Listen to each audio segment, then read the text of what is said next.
But I would like to, as the Mayor, personally welcome the Prime Minister and his lovely wife and his lovely granddaughter who's eating her chippies, and all our official guests and our councillors.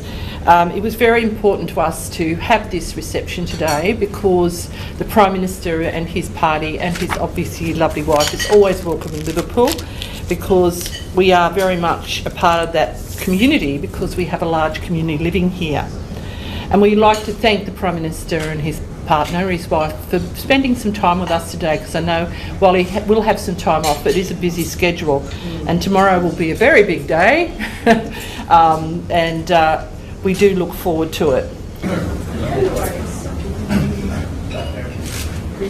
I want to thank you for the kind gesture and hospitality extended to me, my wife Mary, and my delegation from Fiji at this lunch. I've enjoyed visiting Liverpool on several occasions over the past few years, and you've hosted us not only for lunches but also in your communities, and we thank you for that. There are many Fijians living in this locality, as I mentioned. It is one of the major reasons I've frequented the Liverpool area to celebrate Fiji Independence Day with the Fijian diaspora in Sydney and wider New South Wales, as well as from around the country. Thank you for your continuous support over the past 5 years towards our National Independence Day celebration.